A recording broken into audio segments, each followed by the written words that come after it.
Morning साथियों। आज हम कराने वाले हैं यूपी पुलिस कांस्टेबल का अंकित भाटी सर का मॉडल पेपर। तो ये मॉडल पेपर 1 है जो हम आज कराने वाले हैं, जिसका हिंदी का सेक्शन, रीजनिंग का और जीएस का पोर्शन हम कराएंगे। चलिए शुरू करते हैं। अंकित भाटी सर का रोजगार विद अंकित का मॉडल पेपर नंबर 1 से शुरू करते हैं। तो पहला क्वेश्चन क्या बोल रहा है? पहला क्वेश्चन हमारा कह रहा है, जल, प्राण, पुत्र इनमें से किस शब्द के अनेकार्थी हैं? जल, प्राण, पुत्र इनमें से किस शब्द के अनेकार्थी हैं? पहला ऑप्शन है हमारा ऑप्शन ए तत्व, ऑप्शन बी सार, ऑप्शन सी जीव और ऑप्शन डी औषधि। तो हमारा इसका राइट आंसर हो जाएगा ऑप्शन सी जीव। क्या हो जाएगा? ऑप्शन सी जीव। चलिए आगे बढ़ते हैं नेक्स्ट क्वेश्चन की ओर। नेक्स्ट क्वेश्चन हमारा क्या कह रहा है? चलिए आगे बढ़ते हैं। हमारा नेक्स्ट क्वेश्चन है क्वेश्चन नंबर 2। इनमें से कौन सी बोली राजस्थान हिंदी की बोली नहीं है? इनमें से कौन सी बोली राजस्थान हिंदी की बोली नहीं है? तो इसका राइट आंसर क्या हो जाएगा? ऑप्शन दिए हुए हैं। Option A Marwari, option B Malvi, option C Mewati, option D Bundeli. हमारा राइट आंसर क्या हो जाएगा? हमारा राइट आंसर हो जाएगा ऑप्शन डी बुंदेली। आगे बढ़ते हैं नेक्स्ट क्वेश्चन के लिए। हमारा नेक्स्ट क्वेश्चन है क्वेश्चन नंबर 3। क्या कह रहा है? राम बहुत बहादुर है, इसमें वाक्य में कौन सा शब्द विशेष है? राम बहुत बहादुर है, इसमें वाक्य में कौन सा शब्द विशेष है? ऑप्शन दिए गए हैं। पहला ऑप्शन ए है, option B Ram, option C बहुत, ऑप्शन डी बहादुर। हमारा इसमें राइट आंसर क्या हो जाएगा? फिर से क्वेश्चन देखते हैं। राम बहुत बहादुर है, तो इसमें हमारा कौन सा शब्द विशेष है? तो हमारा विशेष शब्द हो जाएगा ऑप्शन बी राम। क्या हो जाएगा? Option B Ram. चलिए आगे बढ़ते हैं नेक्स्ट क्वेश्चन के लिए। नेक्स्ट क्वेश्चन है हमारा क्वेश्चन नंबर 4। इसमें पूछ रहा है, इनमें से कौन सा शब्द भूगोल का विलोम है? इसमें से कौन सा शब्द हमारा भूगोल का विलोम है? कौन सा शब्द विलोम है भूगोल का? इसमें से कौन सा शब्द भूगोल का विलोम है? ऑप्शन ए पृथ्वी, ऑप्शन बी साहित्य, ऑप्शन सी इतिहास, ऑप्शन डी खगोल। भूगोल का विलोम शब्द क्या हो जाएगा हमारा? खगोल। क्या हो जाएगा? खगोल। विलोम का विलोम, भूगोल का विलोम खगोल। चलिए आगे बढ़ते हैं। आगे नेक्स्ट क्वेश्चन क्या कह रहा है? नेक्स्ट क्वेश्चन हमारा कह रहा है गद्यांश निर्देश। गद्यांश पूछा गया है, हमें इन उपयुक्त गद्यांश की क्वेश्चन के आंसर देने हैं, जो कि क्वेश्चन नंबर 5 से 7 तक के हैं। चलिए पढ़ते हैं गद्यांश और इसके आंसर देते हैं। चलिए देखते हैं क्या कह रहा है। निर्देश 5 to 7 अनुच्छेद पढ़कर दिए गए प्रश्नों का सही उत्तर चुनिए। क्या कह रहा है? प्राचीन काल में जनक महाराज विदेह में राज करते थे। मिथिला विदेह की राजधानी थी। मिथिला नगरी में राजमहल के आसपास कोई 1000 सन्यासियों की पड़कुटिया थी। मिथिला के सन पर बैठने के बावजूद जनक को फ़कीरी का शौक़ था। कहा जाता है कि महाराज जनक ज्ञानी थे। वे इस तरह राजकाज चलाते थे मानो स्वयं परमात्मा के विनयशील सेवक हैं। सुबह से शाम तक सारे राज का प्रबंध करते, शत्रुओं का पता करते, अपराधी को दंड देते, लोक कल्याण के उपयोग करते और इतना सब कुछ करने पर भी वे किसी सांसारिक कार्य में लिप्त नहीं होते थे, इसलिए लोग उनको विदेह जनक कहते थे। चलिए हमने पूरा गद्यांश पढ़ लिया है, हम इसके क्वेश्चंस के आंसर देते हैं। तो हमारा क्वेश्चन 5 क्या कह रहा है?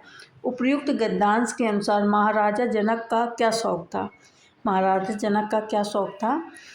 ऑप्शन ए अमीरी का, ऑप्शन बी फ़कीरी का, ऑप्शन सी किसी का नहीं, ऑप्शन डी बाबागिरी का, ऑप्शन डी बाबागिरी का। तो हमारा इसका सही आंसर क्या हो जाएगा? इसका सही आंसर हो जाएगा ऑप्शन बी फ़कीरी का। क्या हो जाएगा? ऑप्शन बी फ़कीरी का। चलिए आगे बढ़ते हैं, नेक्स्ट क्वेश्चन देखते हैं। हमारा क्वेश्चन नंबर 6 क्या कह रहा है? उपर्युक्त गद्यांश के अनुसार महाराजा जनक का परमात्मा से कैसा संबंध था? ऑप्शन दिए गए, ऑप्शन ए पुत्र का, ऑप्शन बी दास का, ऑप्शन सी सेवक का, ऑप्शन डी विनम्र सेवक का। तो हमारा राइट आंसर क्या हो जाएगा? महाराजा जनक का परमात्मा से कौन सा संबंध था? राइट आंसर क्या हो जाएगा? राइट आंसर हो जाएगा ऑप्शन डी विनम्र सेवक का, विनम्र सेवक का। चलिए आगे बढ़ते हैं क्वेश्चन नंबर 7 की तरफ। सब कुछ करने के बाद भी राजा जनक किस कार्य में लिप्त नहीं होते थे? सब कुछ करने के बाद भी राजा जनक किस कार्य में लिप्त नहीं होते थे? ऑप्शन दिए हुए हैं। ऑप्शन ए संसारिक कार्य, ऑप्शन बी शत्रुओं का पता लगाना, ऑप्शन सी अपराधी को दंड देना, ऑप्शन डी लोक कल्याण के उपाय में। क्या राइट आंसर क्या हो जाएगा? हमारा राइट आंसर हो जाएगा ऑप्शन ए संसारिक कार्य में। क्या हो जाएगा? ऑप्शन ए संसारिक कार्य में। चलिए आगे बढ़ते हैं नेक्स्ट क्वेश्चन की ओर। क्वेश्चन नंबर है क्वेश्चन 8।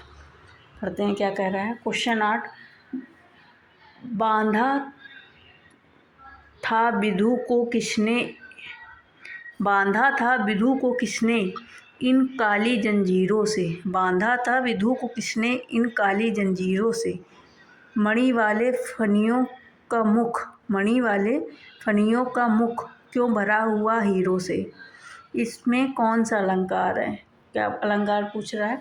बांधा था विधु को किसने इन काली जंजीरों से, मणि वाले फनियों का मुख क्यों भरा हुआ हीरो से। ऑप्शन दिए हूँ उत्प्रेक्षा अलंकार, ऑप्शन बी विरोधाभास अलंकार, श्लेष अलंकार, अतिशयोक्ति अलंकार। तो हमारा इसका राइट आंसर क्या हो जाएगा? ऑप्शन हो जाएगा अतिशयोक्ति अलंकार। क्या हो जाएगा? ऑप्शन डी अतिशयोक्ति अलंकार। आगे पढ़ते हैं हमारे 9वें क्वेश्चन की तरफ। यथासंभव में कौन सा समास है? यथासंभव में कौन सा समास है? कर्मधारय समास, तत्पुरुष समास, बहुब्रीहि समास, अव्ययभाव समास। राइट आंसर हमारा क्या हो जाएगा? राइट आंसर हमारा हो जाएगा यथासंभव में हमारा है अव्ययभाव समास। क्या हो जाएगा? अव्ययभाव समास। आगे बढ़ते हैं हमारे क्वेश्चन नंबर 10 की तरफ। क्वेश्चन नंबर 10 क्या कह रहा है? क्वेश्चन नंबर 10 कह रहा है, किस वाच्य में क्रियाएं सदैव एक वचन पुल्लिंग तथा अन्य पुरुष में होती हैं? किस वाच्य में क्रियाएं सदैव एक वचन पुल्लिंग तथा अन्य पुरुष में होती हैं? चलिए करते हैं इसको जल्दी से। ऑप्शन ए कर्मवाच्य, ऑप्शन बी कर्तव्यवाच्य, ऑप्शन सी भाववाच्य, ऑप्शन डी सभी में। इसका राइट आंसर क्या हो जाएगा? हमारा इसका राइट आंसर हो जाएगा ऑप्शन सी भाववाच्य। क्या हो जाएगा? ऑप्शन सी भाववाच्य। आगे बढ़ते हैं नेक्स्ट क्वेश्चन की तरफ। क्वेश्चन नंबर 11 क्या कह रहा है? क्वेश्चन नंबर 11 कह रहा है, कीर्तिलता किस भाषा की रचना है? कीर्तिलता किस भाषा की रचना है? कीर्तिलता किस भाषा की रचना है? Option A Magahi, option B Maithili, option C Avahatt, option D Khari Boli. Right answer इसमें क्या होगा? हमारा राइट आंसर इसमें क्या हो जाएगा? हमारा राइट आंसर हो जाएगा इसमें अवहट। राइट आंसर क्या हो जाएगा? Option C Avahatt. चलिए आगे बढ़ते हैं हमारे नेक्स्ट क्वेश्चन नंबर 12 की तरफ। क्या कह रहा है? विशेषण किसकी विशेषता बतलाता है? क्वेश्चन नंबर 12 बोल रहा है विशेषण किसकी विशेषता बतलाता है? ऑप्शन ए वाक्य की, ऑप्शन बी संज्ञा और सर्वनाम की, ऑप्शन सी संज्ञा की, ऑप्शन डी सर्वनाम की। इसका हमारा राइट आंसर क्या हो जाएगा? हमारा राइट आंसर हो जाएगा संज्ञा और सर्वनाम की। विशेषण किसकी विशेषता बताता है? संज्ञा और सर्वनाम की, ऑप्शन डी। आगे पढ़ते हैं नेक्स्ट क्वेश्चन जो क्वेश्चन नंबर 13। क्वेश्चन नंबर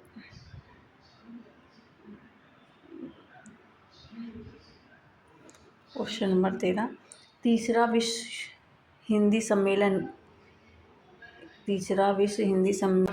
सम्मेलन इनमें से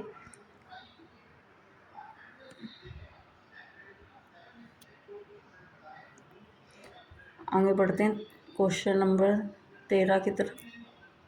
क्वेश्चन नंबर 13 क्या कह रहा है? तीसरा विश्व हिंदी सम्मेलन किस स्थान पर हुआ था? हमारे ऑप्शन दिए, option A Delhi, option B Nagpur, option C Lucknow, option D Kolkata. तो हमारा इसका राइट आंसर क्या हो जाएगा? हमारा राइट आंसर हो जाएगा दिल्ली। क्या हो जाएगा राइट आंसर हमारा? दिल्ली। आगे बढ़ते हैं क्वेश्चन नंबर 14 की तरफ। अपभ्रंश भाषा का काल कौन सा है? क्वेश्चन नंबर 14, ऑप्शन ए 1500 ईस्वी पूर्व से 500 ईस्वी पूर्व, ऑप्शन बी 500 ईस्वी पूर्व से 1000 ईस्वी, ऑप्शन सी 1000 ईस्वी से 1500 ईस्वी, ऑप्शन डी 1500 ईस्वी से पूर्व से 1 ईस्वी पूर्व। तो हमारा इसका राइट आंसर क्या हो जाएगा? राइट आंसर हो जाएगा ऑप्शन बी 500 ईस्वी से 1000 ईस्वी पूर्व। क्वेश्चन नंबर 15, शांति का विलोम शब्द क्या है? ऑप्शन दिए, ऑप्शन ए प्रशांति, ऑप्शन बी युद्ध, ऑप्शन सी भलाई, ऑप्शन डी अबोध। तो हमारा राइट आंसर क्या हो जाएगा? शांति का विलोम शब्द क्या है? तो हमारा इसका राइट आंसर हो जाएगा युद्ध, ऑप्शन बी युद्ध।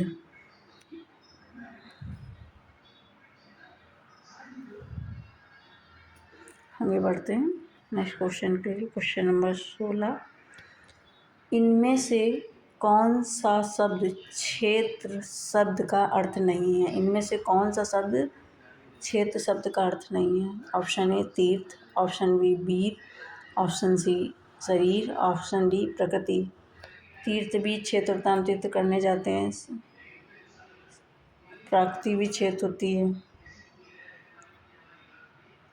वीर क्षेत्र शब्द का उदाहरण नहीं है। तो हमारा ऑप्शन क्या हो जाएगा? वीर। हमारा राइट आंसर क्या हो जाएगा? वीर, ऑप्शन बी। कौन सा क्षेत्र शब्द का अर्थ नहीं है? ऑप्शन बी वीर। आगे बढ़ते हैं क्वेश्चन नंबर 17 की तरफ।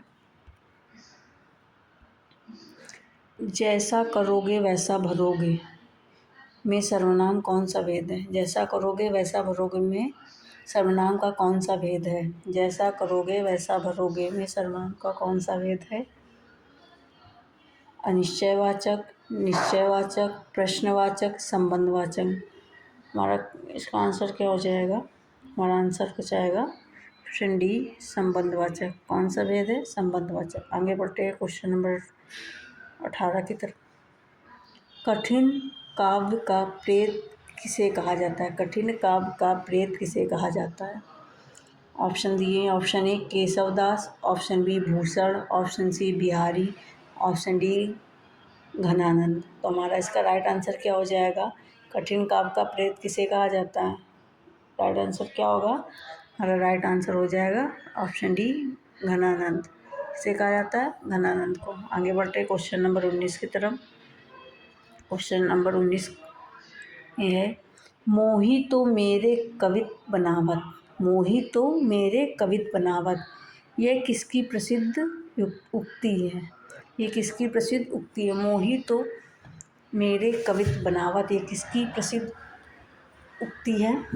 Option A Chintamani, option B Ghananand, option C ससलीन, ऑप्शन डी मीराबाई। तो हमारा राइट आंसर क्या हो जाएगा इसमें से? हमारा राइट आंसर हो जाएगा इसका घनानंद, ऑप्शन बी घनानंद। क्या हो जाएगा? Option B Ghananand. और हमारे ऊपर वाले का राइट आंसर हो जाएगा घनानंद नहीं होगा, इसका राइट आंसर होगा केशवदास। इसको सही कर लीजिएगा, घनानंद नहीं होगा, इसका राइट आंसर हो जाएगा केशवदास। कठिन काव्य का प्रेत किसे कहा जाता है? कठिन काव्य का प्रेत कहा जाता है केशवदास को। चलिए आगे बढ़ते क्वेश्चन नंबर 20 की तरफ। रामचंद्र शुक्ल द्वारा लिखित आलोचनात्मक ग्रंथ निम्न में से कौन सा नहीं है? ऑप्शन ए रश्मि मासा शिल्पा दर्शन, ऑप्शन सी भ्रमर गीत सार, ऑप्शन डी जायसी ग्रंथावली। तो हमारा इसका राइट आंसर कौन सा हो जाएगा? हमारा राइट आंसर हो जाएगा शिल्प और दर्शन। क्या हो जाएगा? ऑप्शन बी शिल्प और दर्शन। चलिए आगे बढ़ते हैं क्वेश्चन नंबर 21 की तरफ। क्वेश्चन नंबर 21 क्या है? सही वर्तनी वाला शब्द कौन सा है? सही वर्तनी वाला शब्द कौन सा है? इसमें ऑप्शन दिए हुए, ऑप्शन ए लखपति, ऑप्शन बी लाखपति, ऑप्शन सी लक्षपति, ऑप्शन डी लखपति। तो हमारा इसका राइट आंसर क्या हो जाएगा? हमारा राइट आंसर हो जाएगा ऑप्शन ए लखपति। क्या हो जाएगा? ऑप्शन ए लखपति। तो ये नेक्स्ट क्वेश्चन की तरफ। Question number 22। ये हमारा हिंदी का सेशन चल रहा है अभी, तो हिंदी में हमारे 21 क्वेश्चन हो गया। हम अभी बढ़ रहे हैं क्वेश्चन नंबर 22 की तरफ। क्वेश्चन नंबर 22 क्या कह रहा है? इनमें से कौन सा शब्द बल शब्द का अर्थ नहीं है? बल शब्द का अर्थ, ऑप्शन ए मस्ती, ऑप्शन बी पार्श्व, ऑप्शन सी सेना, ऑप्शन डी शक्ति। कौन सा शब्द बल शब्द का अर्थ नहीं है? इसका सही अर्थ क्या हो जाएगा? ऑप्शन ए, इसका सही अर्थ क्या नहीं है? ऑप्शन ए मस्ती, मस्ती करना, एंजॉय करना, ये बल का अर्थ नहीं है। अब बढ़ते हैं आगे क्वेश्चन नंबर 23 की तरफ। क्वेश्चन नंबर 23 क्या कह रहा है?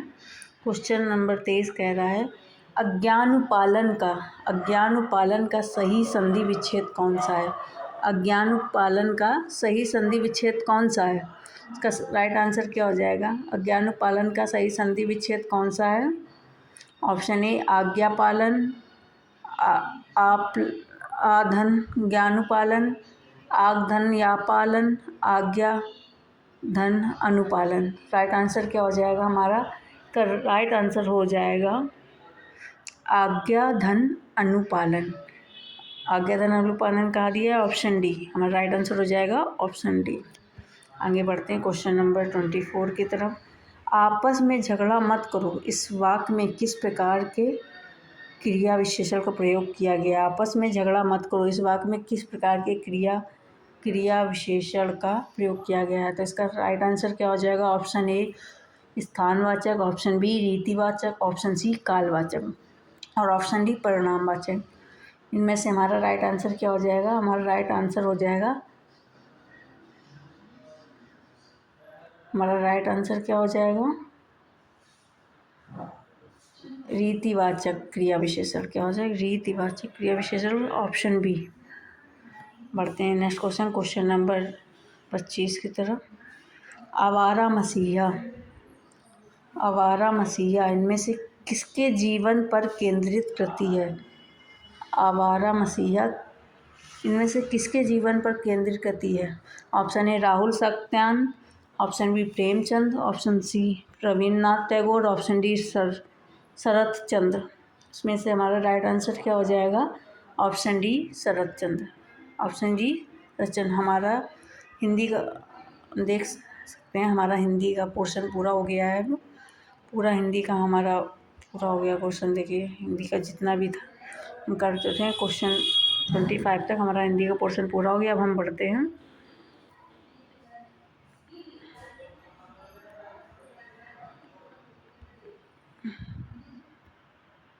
चलिए बढ़ते हैं नेक्स्ट क्वेश्चन की तरफ। क्वेश्चन नंबर 26 की तरफ। क्या क्वेश्चन नंबर 26 क्या कह रहा है? निम्न में से कौन सा शब्द तत्सम नहीं है? मैंने सुबह क्लास में बताया था, तत्सम शब्द वो होते हैं जिन्हें हम संस्कृत में बोलते हैं, और तद्भव वो होते हैं जिसका हम संस्कृत का हिंदी में बदलाव करते हैं। इसका ऑप्शन दिए गए हैं।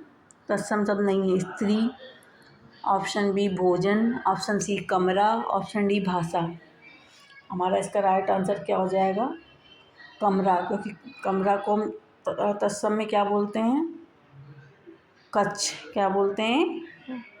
कच्छ। तो हमारा राइट आंसर क्या हो जाएगा? Option D. स्त्री को औरत बोलते हैं, भोजन को खाना बोलते हैं, कमरा को कच्छ बोलते हैं, भाषा को बोली बोलते हैं। तो हमारा इसका राइट आंसर क्या हो जाएगा? तत्सम कौन सा नहीं है? भाषा। चलिए आगे बढ़ते हैं क्वेश्चन नंबर 27 की तरफ। क्वेश्चन नंबर 27 क्या कह रहा है?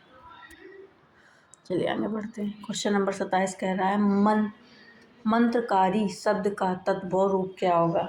ये तद्भव आ गया। तुम्हारा पेपर का क्या भाई। नेक्स्ट चलिए बढ़ते हैं आगे हम नेक्स्ट क्वेश्चन के लिए। Question number 28 sorry question number 27 अभी रह गया था, नहीं कराया है हमारा। क्वेश्चन नंबर 27 क्या कह रहा है, मंत्रकारी शब्द का तद्भव। मैंने आपको ऊपर बताया तद्भव शब्द क्या होते हैं। संस्कृत का हिंदी में, संस्कृत को हिंदी में कन्वर्ट करते हैं, उन्हें तद्भव शब्द रूप कहते हैं। जैसे मदारी, तंत्रकारी, यंत्रकारी, मिठाई। मंत्रकारी का हिंदी तद्भव, मंत्रकारी शब्द का तद्भव रूप क्या होगा। तो हमारा इसका राइट आंसर क्या हो जाएगा, मदारी। क्या हो जाएगा, ऑप्शन ए मदारी। आगे बढ़ते हैं क्वेश्चन नंबर 28 की तरफ। क्या कह रहा है, क्वेश्चन नंबर 28 कह रहा है तैरने की इच्छा। तैरने की इच्छा के लिए इनमें से उपयुक्त शब्द कौन सा है। तैरने की इच्छा के लिए उपयुक्त शब्द कौन सा है। ऑप्शन ए तितीर्षा, ऑप्शन बी चिकीर्षा, ऑप्शन सी जिघांसा, ऑप्शन डी अचिंसा। तो हमारा इसका राइट आंसर हो जाएगा तितीर्षा। क्या हो जाएगा, तितीर्षा। चलिए आगे बढ़ते हैं क्वेश्चन नंबर 29 की तरफ। क्वेश्चन नंबर 29 कह रहा है वाच्य क्या है। ऑप्शन ए क्रिया का रूपांतरण, ऑप्शन बी कर्ता का रूपांतरण, ऑप्शन सी कर्म का रूपांतरण, ऑप्शन डी सभी सही है। इसका राइट आंसर क्या हो जाएगा, क्वेश्चन नंबर 29 का राइट आंसर हो जाएगा हमारा ऑप्शन ए क्रिया का रूपांतरण। क्या हो जाएगा, क्रिया का रूपांतरण। तो ये क्वेश्चन नेक्स्ट क्वेश्चन नंबर 30 की तरफ। आध्यात्मिक शब्द में कौन सा प्रत्यय है। क्वेश्चन नंबर 30 का आध्यात्मिक शब्द में कौन सा प्रत्यय है। प्रत्यय आध्यात्मिक, ऑप्शन ए दिया अध्यात्म, ऑप्शन बी दिया है का, ऑप्शन सी दिया है आत्मिक। तो हमारा राइट आंसर क्या हो जाएगा, हमारा राइट आंसर हो जाएगा ऑप्शन डी एक, आध्यात्मिक। आध्यात्मिक इसका राइट आंसर हो जाएगा ऑप्शन डी एक। चलिए आगे बढ़ते हैं क्वेश्चन नंबर 31 की तरफ। आगे बढ़ते हैं नेक्स्ट क्वेश्चन नंबर 31। छक्के छुड़ाना मुहावरे का अर्थ क्या है। छक्के छुड़ाना मुहावरे का अर्थ क्या है। ऑप्शन ए हारना, ऑप्शन बी जीतना, ऑप्शन सी हराना, ऑप्शन डी जीतना। तो हमारा इसका राइट आंसर क्या हो जाएगा, छक्के छुड़ाना। हमारा छक्के छुड़ाने को हो जाएगा ऑप्शन सी हराना। क्या हो जाएगा, ऑप्शन सी हराना। चलिए आगे बढ़ते हैं नेक्स्ट क्वेश्चन की तरफ। Question number 32। युगांत के कवि कौन हैं। युगांत के कवि कौन हैं। युगांत के कवि हैं हमारे राम नरेश त्रिपाठी। कौन है, ऑप्शन ए सॉरी इसमें ऑप्शन दिए हुए हैं। Option A Ram Naresh Tripathi, option B Suryakant Tripathi Nirala, option C Jaishankar Prasad, option D Sumitranandan Pant. तो युगांत के कवि कौन है, हमारा राइट आंसर हो जाएगा ऑप्शन डी सुमित्रानंदन पत। क्या हो जाएगा, ऑप्शन डी सुमित्रानंदन पत। आगे बढ़ते हैं क्वेश्चन नंबर 33 की तरफ। क्या कह रहा है, क्वेश्चन नंबर 33 कह रहा है इनमें से कौन सी भाषा भारतीय संविधान की 8वीं अनुसूची में शामिल नहीं है। ये जीएस का क्वेश्चन है बट ये आ गया है तो इसका मैं राइट आंसर बता देती हूँ। इसमें से कौन सी भाषा 8वीं अनुसूची की में शामिल नहीं है। मगही, संथाली, मणिपुरी, मराठी। तो हमारा इसका राइट आंसर हो जाएगा ऑप्शन ए मगही। मगही हमारे अनुसूची में नहीं है, 8वीं संविधान की अनुसूची में मगही नहीं है। चलिए आगे बढ़ते हैं नेक्स्ट क्वेश्चन की तरफ। क्वेश्चन नंबर 35 की तरफ। हमारा क्वेश्चन नंबर 34 छूट गया है। हाँ, हमारा नेक्स्ट क्वेश्चन है क्वेश्चन नंबर 34। जो कानून के विरुद्ध हो। क्या कह रहा है, जो कानून के विरुद्ध हो इस अभिव्यक्ति के लिए एक उपयुक्त शब्द कौन सा है। इसके ऑप्शन क्या दिए हुए हैं, इसमें हमारे ऑप्शन दिए हुए हैं अनैतिक, ऑप्शन ए, बी अधार्मिक, सी अवैध, डी अनुचित। तो हमारा इसका राइट आंसर क्या हो जाएगा, हमारा इसका राइट आंसर हो जाएगा ऑप्शन सी अवैध, ऑप्शन सी अवैध। चलिए आगे बढ़ते हैं क्वेश्चन नंबर 32 की तरफ। का वर्ग में घोष व्यंजन वर्ण कितने हैं, का वर्ण में घोष व्यंजन कितने हैं, 3 है। हमारा ऑप्शन क्या हो जाएगा, क्वेश्चन का आंसर ऑप्शन डी 3 ऑप्शन। आगे बढ़ते हैं क्वेश्चन नंबर 36 की तरफ। 36 क्या कह रहा है, क्वेश्चन नंबर 36 कह रहा है रउकिल रीत सदा चली आई, प्राण जाए पर वचन न जाई। प्रस्तुत पंक्ति में कौन सा अलंकार है। रउकिल रीत सदा चली आई, प्राण जाए पर वचन न जाई। प्रस्तुत पंक्ति में कौन सा अलंकार है, बताइए कौन सा अलंकार है। ऑप्शन ए वृत्यानुप्रास, लटानुप्रास। तो इसका राइट आंसर क्या हो जाएगा, नत्यानुप्रास, सुत्यानुप्रास, प्रत्यानुप्रास, लटानुप्रास। इसका राइट आंसर क्या हो जाएगा, इसका राइट आंसर हो जाएगा नत्यानुप्रास, ऑप्शन ए। चलिए आगे बढ़ते हैं क्वेश्चन नंबर 37 की तरफ। क्या कह रहा है, दिए गए विकल्प में से सुधाकर किस शब्द का समानार्थी शब्द है। सुधाकर किसे कहते हैं, जल्दी से बताइए, सुधाकर किसे कहते हैं, किस शब्द का समानार्थी शब्द है सुधाकर। ऑप्शन ए धरती, ऑप्शन बी चांद, ऑप्शन सी हवा, ऑप्शन डी रात। इसका राइट आंसर क्या हो जाएगा, ऑप्शन बी चांद। सुधाकर किसे कहते हैं, चांद को। चलिए आगे बढ़ते हैं क्वेश्चन नंबर 30। अब यहाँ से हमारा जीएस का पोर्शन शुरू हो गया है, जो हम अपनी नेक्स्ट क्लास में कराएंगे। तो हमारे साथ बने रहिए, चैनल को सब्सक्राइब कीजिए। धन्यवाद।